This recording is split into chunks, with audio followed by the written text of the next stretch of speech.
I think you really hit on something, that perseverance, like teaching our children to kind of push through those hard moments. It's not like art is always just going to be fun, right? Sometimes it's going to feel really challenging. You're going to have those pieces that you rip up and throw away. I think once in a while that's okay. You're not going to love every piece. You're going to, I like to say, instead of practice makes perfect, practice makes better. Or, yeah, practice makes better. I literally have changed that phrase to the exact same thing. Practice makes better. Hello, my name is Brandi Hofer. Welcome to the Color Me Happy podcast. I'm so grateful you're here, and I'm very grateful for your time. You are going to feel so empowered with our episodes and our guests because they live a truly passionate life.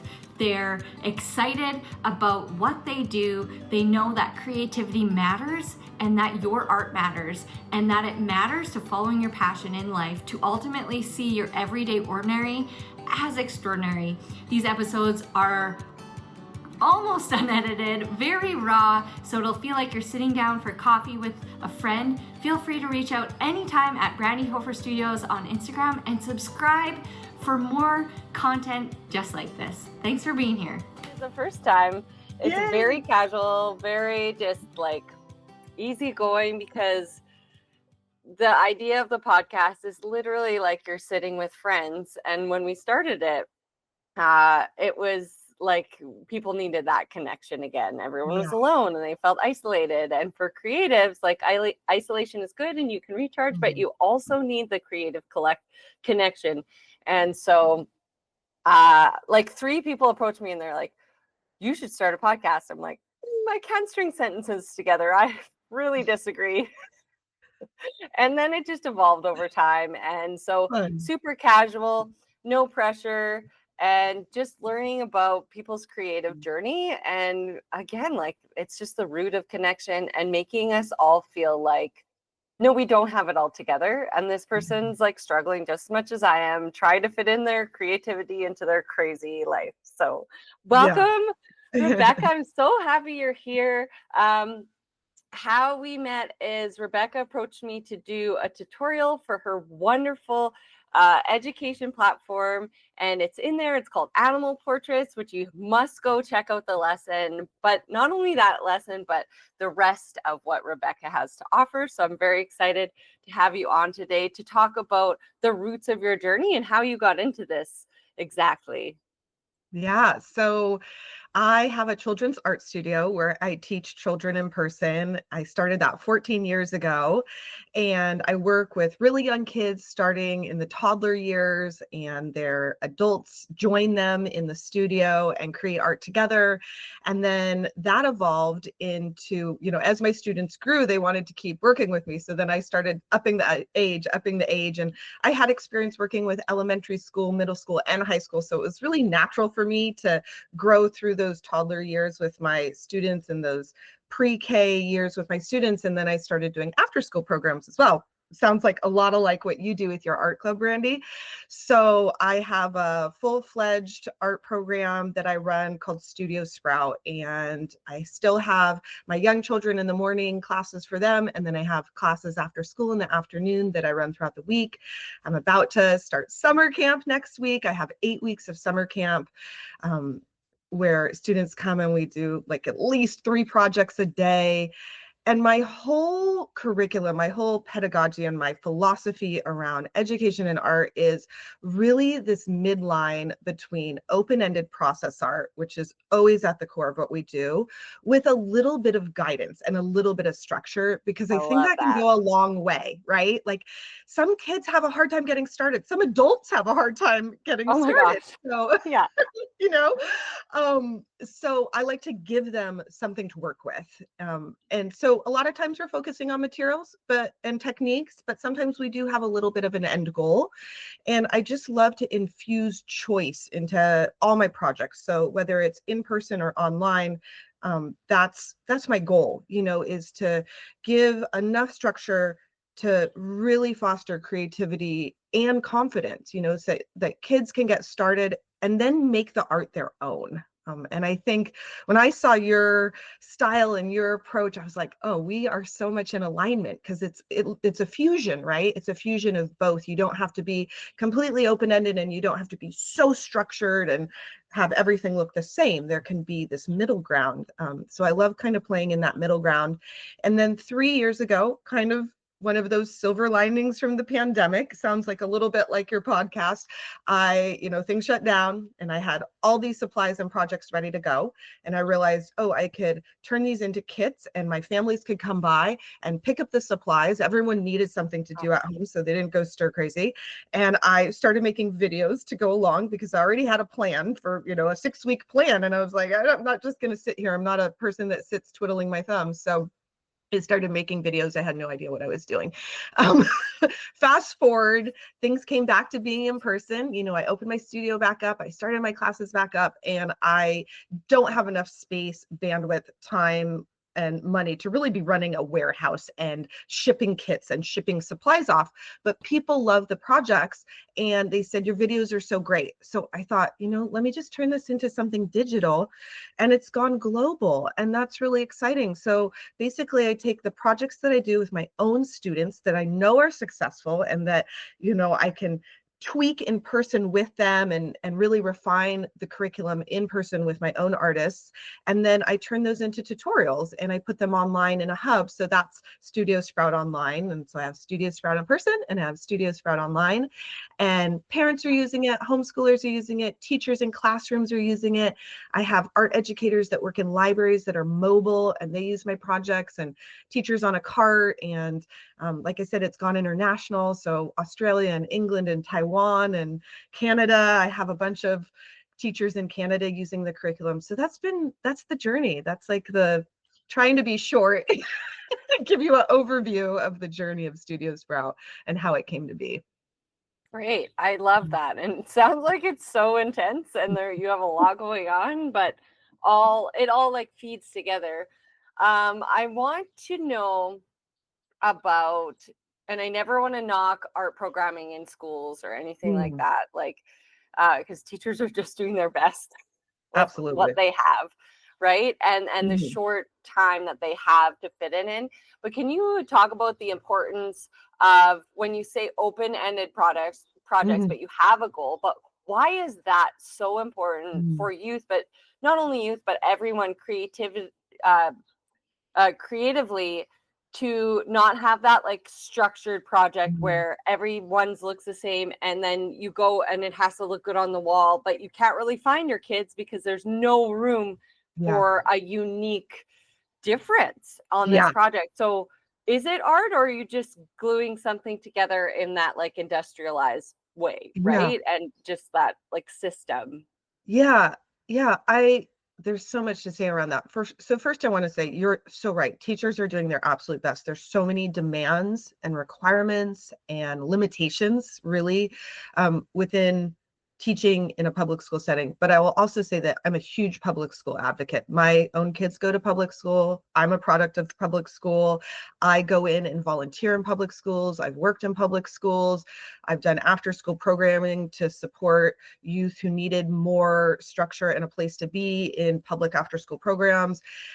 So I'm huge into public school, and a lot of my teachers are public school teachers, and they're using my curriculum successfully. And I think, more to the point of, what are the benefits for each student? So I don't know how much you know about executive functioning skills. It's kind of like this new term where we're realizing that we're not all born with this natural ability to stay organized, keep track of all the things we need to do, start something, break it down into small pieces, and finish it, and get to that end point. So one thing I want to say is, I know for me, it feels really good to get to that endpoint. When I reach a goal, I feel really proud, and I see that in children too. There is a sense of pride and accomplishment that comes from completing projects. I think open-ended projects and process art are actually honing executive functioning skills, because we're giving children a chance to problem solve on their own. They're using their critical thinking skills. they're, in the process. It's hands-on, it's full body, it's sensory, all the little neurons are firing in their brain. So I think there's huge advantage to letting children kind of, like, we learn through mistakes almost, right? And what is perfection anyways? Like, the process is the perfection. So if we give children the space and the opportunity to kind of stumble a little bit, that's actually benefiting them in the long run.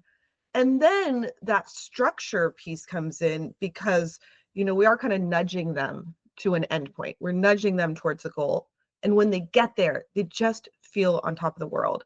And that's going to reaffirm their ability to do things on their own and to learn these skills of breaking down something in small steps and troubleshooting as you're going along. And they're also learning, like, they're fostering their own artistic voice, right? Like, we all, some people like to draw tiny thin lines. Some people like it thick and messy.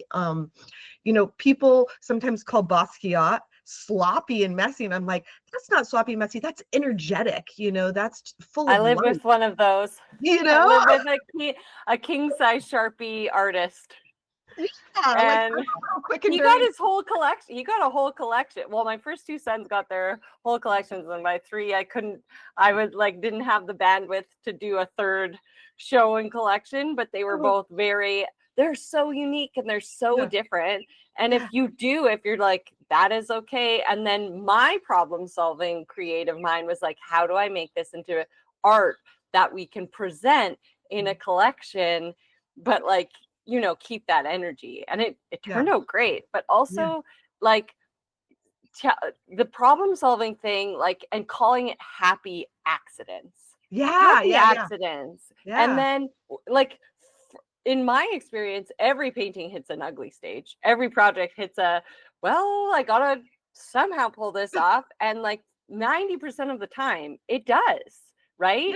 Yeah. And if it doesn't, you learn something. You learn something from going through the whole thing. So it's process learning. And in fact, like that creates so much resilience in a human being. But in a really fun way. Right? It's almost important. Like you don't notice, like you're building those resilience in yourself, and you don't, it's just like in the background because you're having fun with it, right? Art is so fun, so tactile. And I think you really hit on something, that perseverance, like teaching our children to kind of push through those hard moments. It's not like art is always just going to be fun, right? Sometimes it's going to feel really challenging. You're going to have those pieces that you rip up and throw away. I think once in a while that's okay. You're not going to love every piece. You're going to, I like to say, instead of practice makes perfect, practice makes better. Or, practice makes better. I literally have changed that phrase to the exact same thing. Practice makes better. That's hilarious. Practice makes better. Things get easier. You're building that muscle memory, and I think there are benefits. Like I just posted on Instagram a reel recently about the benefits of guided drawing, how step-by-step drawing. That's going to build confidence in kids. That's going to give them the opportunity to build those gross and fine motor skills that they need to develop in their young little bodies and their new little muscles to then feel strong enough to venture out on their own and draw their own thing, right? Like it's okay to have some more structure to follow each thing step by step. Like I really do believe in the balance. So I kind of go back and forth with my own students, and kids want to learn how to draw animals, and like your tips and hacks that you teach are so great because it kind of takes that pressure off, right? And then they can see like, oh, I can do this. And that's going to encourage them to then start just free drawing on their own. And keep going, right? A lot of times they can't get past that. Really, like, drawing is challenging. Drawing accurately is challenging, right? But it still can look great, and you can still feel good about it without being hyper realistic, and knowing that that's okay.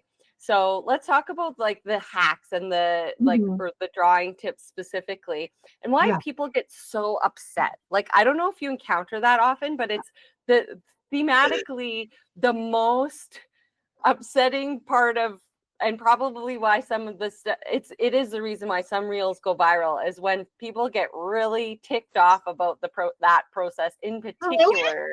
Like, Are why they is there coming for you, the such trolls? yeah, the trolls come at me for this.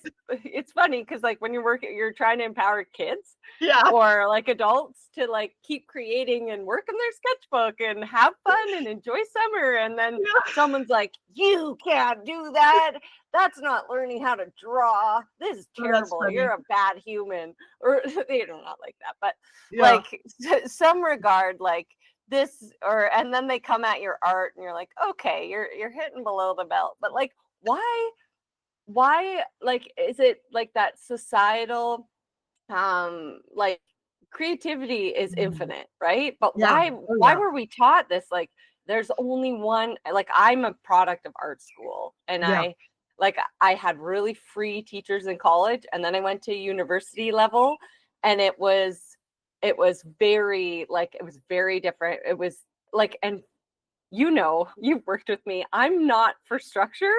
And so they were like, paint these toys realistically by the time I got to third year art school. And I was like, I love portraiture, I do not want to paint these McDonald's toys realistically. I just like, no,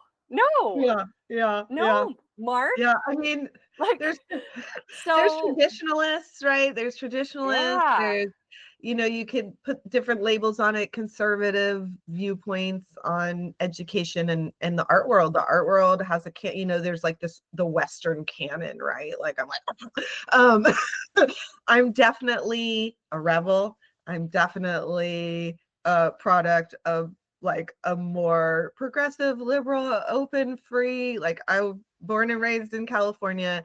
My grandparents really nurtured who I am as an artist and an educator. My grandma was a kindergarten teacher. She also was an avid quilter. She sketched botanicals in the garden that she grew, and I'm like a gardener, and I love being outside, and I'm super inspired by nature. My grandfather was an art teacher. He was like the director of Oakland Unified School District, and he became he kind of helped start the California Association for Art Teachers. That's a spinoff of the national organization in the United States for like the National Art Education Association.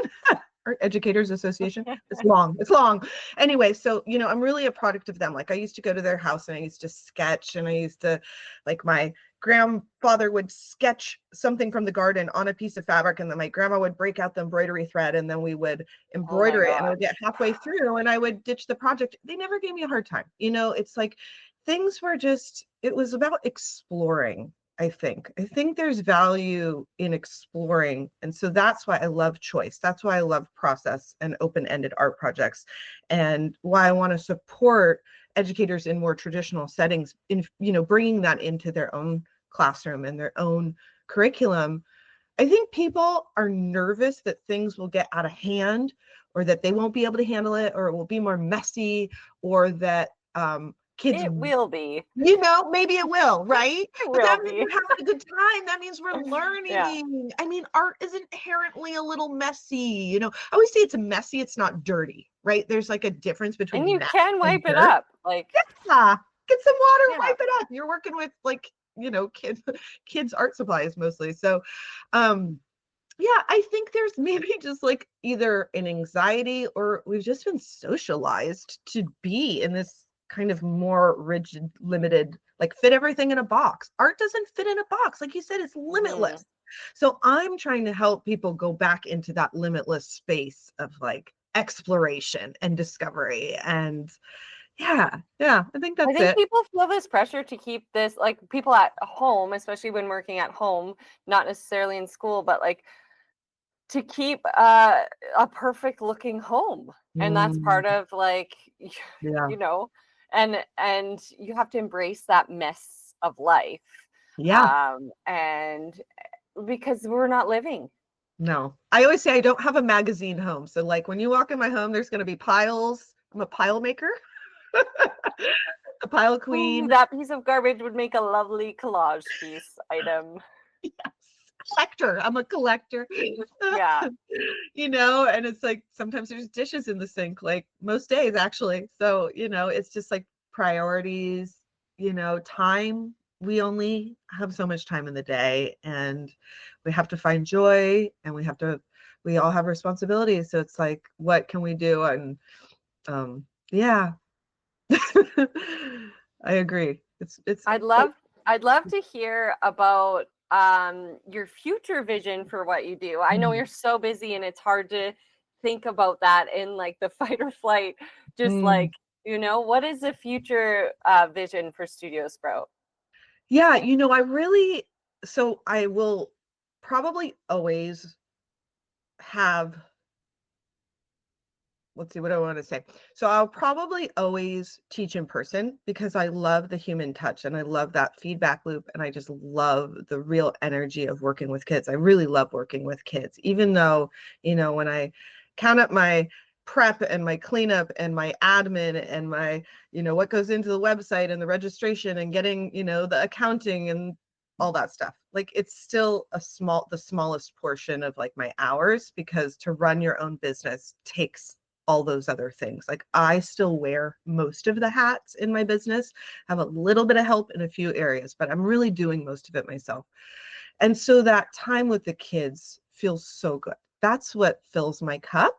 And it also informs my curriculum. Like I feel stronger about putting art projects out there to the world that I know work. Like I can show you, like kids did this and they had fun doing it and they learned XYZ. So that's really important to me. And I don't think I'll ever give that up. I have decreased my time in the classroom a little bit in my studio so that I can make room for online, because I'm realizing I'm not a superhuman.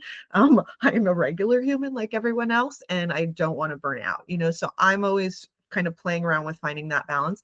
And I want to grow my online program. I love that it's reaching worldwide. I love that it's getting into public school classrooms and touching the lives of literally thousands of children, and coming into all these new alternative spaces. Other studios are using it, and people are using it at their birthday parties. And like, it's just like Girl Scout troops, like all types of ways. Like it's very flexible and adaptable. And so that excites me, and I kind of have this, like I have around 500 active members, plus thousands of people have brought single lessons. So that, Right. magnifies too. But I kind of have this dream of, I don't know why we get hooked on numbers, right? Like 1,000 members, like that would be so exciting. So I'm going to have this goal eventually, like, oh, I'm really going to feel on top of the world. Like I accomplished something when I hit 1,000 members, and who knows when that will be, You but I do probably work towards won't. that. Yeah. You probably won't, Maybe. but it'll feel good to hit the goal. But it's Yeah, so who knows? funny, like I do set those goals as well in Like you my have to own set like something. practice. But Yeah. yeah, my numbers are weirder than your. I'm like 833 this year. Oh, I like that. Yeah, like I like that. some weird numbers. But Funny. it's really Yeah. great because Yeah. then you push Yeah. yourself, especially when you're running your own business, Yeah. and figuring out the way to get there. And as a creative mind, setting, like I know some people are like goals aren't good, but goals I feel like are I good, need them. because then you're like, that didn't work, so I have to adjust. Yeah. Yeah. Yeah. Right. Yeah. Yeah.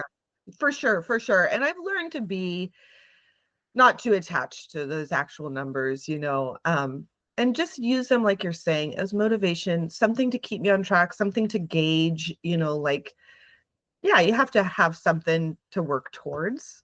Mhm. So that's kind of where I'm at with that. And yeah, just carve a little more space in my life for health and fitness and nutrition and all the things that it Right. requires to, as we age. I don't like to talk about that, but like I said, Okay. I am a real human, and you Yeah, encouraged me to talk about the real stuff. So definitely. work-life um balance. I would like to know if you think about like you starting off, so 14 years ago, Yeah. and like, and then thinking about where you're at now, what advice Mm, could you give to those creatives who are like mm. scared to, or Yeah. Oh. I lost you. You cut out Yeah, for that's just one okay. I second. think my AirPods are dying. Um, that's Oh okay. no. So in that moment of like, you know how people are really doubtful and afraid of taking that next step, uh, Mhm. what advice would you give them? Yeah, fear of failure really holds creatives back. And I think things like marketing yourself and talking about yourself is a skill and a stretch a lot of times for creatives as well. Um, what advice do I want to say is like, yeah, you might not be successful in those first tries, right? But eventually you will. And like you're saying, if something doesn't go right the first time, you just have to tweak it a little, right? So it's like that process of refinement and adjustment, and just to go in knowing that it's probably going to be like that. And then when the success hits, whatever that looks like for you, selling a painting, starting an art program of your own, it could be, any of the above. um, then that's going to just be just so exciting if you go in with more reasonable expectations. Like, don't go in thinking you're going to go viral, but then if you go viral, it's going to feel like extra good, right? Reasonable expectations, and that expectation being that you're going to have to work at it for a while, and it's going to be a hustle and a grind. Work is work, like it's labor. I think when people talk about passive income or passive programs, like there's no such thing unless somebody else is doing the work for you, like honestly, like too. So yeah, just going in with more reasonable expectations and be ready to put in some time and hours. Yeah. Yeah. He's showing up every day. I think a Yeah. daily routine is really important. Like, especially if you're working full time, that full time gig where, um, if you can dedicate an hour or 15 minutes, even, or whatever it is, to the good habits of Mhm. building up, that I heard, like, they were like, Mr. Beast didn't go viral till he had like 722 videos out. I was like, I'm at 2,756. Where's my viral? Right. It's like you have to have grit and stick Yeah. to itness, right? Yeah. Like, you really do. You have to, Yeah. if you in your gut and heart, and they all align, you know, have this idea in your head, Yeah. just keep doing those small things every day. I think, like, Yeah. they will add up. They will add Yeah. up over time.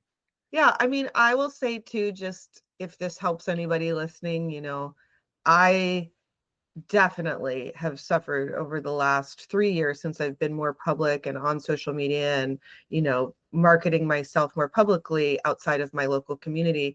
I felt imposter syndrome over and over and over again. And people are always telling me like, oh, you're rocking it, like you're doing so well. And I'm like, am I, and it's like, or like, oh, I think like, oh, am I qualified for this? Am I good enough? I'm like, I have over 25 years of education under my belt, like teaching people all ages, art, all different things. And like, I am qualified, and sometimes I just, I think it's natural to second guess ourselves, especially living in Western society that puts so much pressure on us to do more and be excellent and achieve this and have this much money and have all these things. And it's like, that just, it's hard, like you have the little voices in your head, and just know that's human, and I just have to tell myself, like, get over it, Rebecca. Yep, today's another day. Like, you got to get out there, you got to put yourself out there.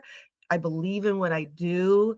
And then when I put it out there and people are using the lessons and then telling me, these are amazing, these are working, my kids love these, that like soothes that voice. But I would never get that feedback if I didn't put myself out there, right? If I didn't put the content out there, if I just held the content back because of my imposter syndrome, I would never be helping people. Like, I literally love to give service. And so that's kind of what pushes me. But then the feedback loops, happens, and I'm like, okay, great. This is the goal, right? This is the goal. It's actually to help people. And when I get over myself, I'm helping people. When I'm not getting over myself, I'm actually, you know, creating an obstacle for that support, that, teachers supporting teachers, educators supporting educators. Like, I really believe in that. So a little bit of shutting down those voices, letting, get, nudging the ego out of the way, all those things, just kind of getting over ourselves. Vulnerable. Yeah, letting myself be vulnerable. Yeah, for sure. For sure. And I think that's great advice for anyone. Be vulnerable. Life is very, very short. Be vulnerable and follow and chase. Because we don't want to be stuck doing things we don't want to do. I saw this quote about, it's like, I am so grateful to be tired from the job that I created for myself, like that great job. And then I like how you get through those moments. I also saw this thing, this woman named her brain. Oh, And really? so she shuts. I was like, that's funny. So like I called, I don't know why Cindy came up, and now I'm like, shut up, Cindy. Yeah. Oh, I'm gonna do this today. I'm gonna think of the name for that voice. And then but like for the positive self-talk, I go back to Brandi, because that's showing me like, Brandi, you can do this. You've done this before. You do it all the time. Yeah. But yeah, Cindy's the Karen of my brain, I guess. Yeah. But like it's a funny way to like get out of the moment, right? Yeah. And then it goes back to radical self-care, is like, check in. It's like, why do I feel this way? Well, it's 9:30 at night and I'm gassed. I probably should go to bed, right? Yeah. Or or I hung out with someone who sucks. Maybe I shouldn't hang out with them anymore. I'm feeling terrible. Like checking into those moments, naming your brain, and talking Cindy out of whatever she's up to that day. Or like for women especially, we know what's coming when we're catastrophizing and like worst case scenario, everything. It's like, grab a snack, like have some herbal tea, relax for 2 days. Don't dark chocolate. talk to anyone, because you'll just dig your hole deeper. Right. But yeah, so I love that advice. I have one final question for you, sponsored by Red Bicycle Communications. If you had unlimited funds for 24 hours, what would you do for your community? For my community, I love that question. Really go for it.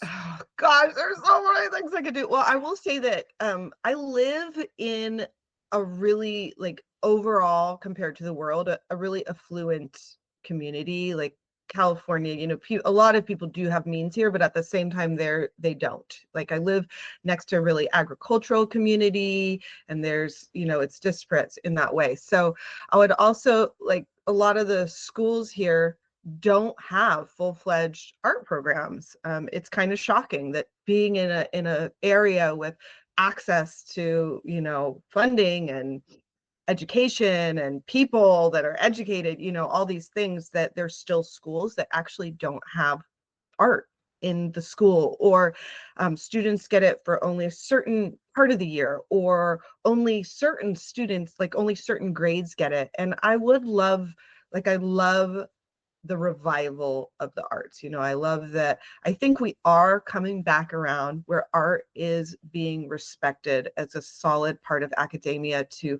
support other subjects, and that there's value just inherently in art.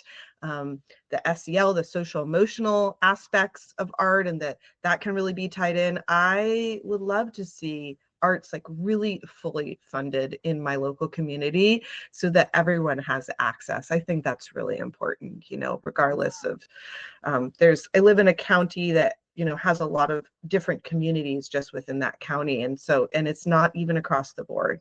Some schools have it and some don't, so just evening out that access would be really cool. I love that. Thank you. It's a beautiful vision, but it does take individuals to be passionate about art to get those things going, those programs going. I saw the other day that Saskatchewan, which is one of the provinces in Canada, for all of us who aren't aware of the names of things, I couldn't list all the states either, or where they are, so that's okay. But they're cutting band, and I was like, what? Right. Mind blown. Like, what? And so I got active, and I was like, literally the band program, which I went in from 5 to 12, like, but we had the most amazing teachers in Mm, that. We mhm, went through one specifically from 6 to 12, and we got to travel to Montreal. We won gold every year. mhm. We were like, it took an amazing woman, Yeah, like, yeah, you know. And but I wrote this letter, and I was like, I wouldn't be the creative person. Like, I'm a visual artist, but if I right. didn't have band, and if I didn't have that encouragement from my band teacher to honor creativity, stand up for my value, like, she was more than a band teacher. And that's Yeah, how creative minds are. They're like, this is how you live as a whole, because she was so passionate about music, still yeah. is. Adult band. She jump started a program in a different city, and it just flows where she goes, right? So, Cool. like, this, you guys cannot let this go. Like, this is forming our, Yeah, like, and not like band. You're an individual, but you're creating something. You have to come together yeah. as a collective to create, the Star Wars anthem. Like, Yeah, what? yeah, totally. It made me think like kids get involved in things like that because it's a place of belonging and it's being part, it's just like being on a sports team, being on band and even in the like I remember in high school the art room was a really safe place for me and we totally had a crew, you find your people in these creative spaces and it's really valuable. It's all part of the whole and yeah, I agree. It's hard to see things like that cut, so it's good that you went to bat. Weird. Hey, yeah, and full circle moment. And I want to hear one more, like a full circle teaching moment for you, or something like really positive that you're like, this is why I do this. But Mm. I have a little girl, her name is Mackenzie, and we're creating an under the sea installation Ooh. with, so it's like fully, like, we've made coral reefs and Mm. jellyfish, and it's like blue lights, and it's today actually, which I have to get there and finish setting up. But her uncle was my bandmate, Oh, like my trumpet, my next to, I was like, Mackenzie, and she's building the 18-foot snake with me yesterday, and she built wow. the whole thing out of recycled materials and cardboard. Wow. And I was like, this is just, like, it's so cool. And like, she's so proud of what she has Mm. accomplished. Like, we build stuff out of garbage. That's So so incredible. That sounds so incredible. it was fun. Oh, first full circle teaching moment for me. I'm drawing a blank.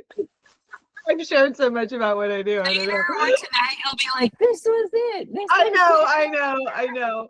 Well, it's funny. This last fall, I presented at CAEA, and I mentioned earlier that my grandfather helped to establish the Art Association for Educators in California. And then this last fall, I was a speaker there presenting on all my lessons, and that felt really full circle to go back to that and to be supporting educators and kind of giving back to the community giving back to a community of teachers. I wouldn't be where I am today without so many other amazing educators, kind of how you're mentioning, not just when I was a child, but because I certainly had impactful teachers when I was a child that helped form who I am, along with my family who was supportive of the arts. I mentioned that too, but also just as I entered into my role as an educator, back in the day, blogs were the biggest thing, and there were like so many cool blogs that I followed of amazing people, and I just wouldn't be here today without other educators who came before me. So now I'm really trying to like close that loop, right, and give back in the same way that people gave to me. Yeah, yeah, yeah. Well, thank you so much for taking the time to be here today. Where can everyone find you? Studio Sprout. I'm on Instagram, I'm on YouTube, I'm on Pinterest, my website, studiosprout.com, and you can find out about all my online offerings there. Yeah. Perfect. For having Okay, me. we'll chat soon. Thank you for You're so being here. fun. I love talking with you.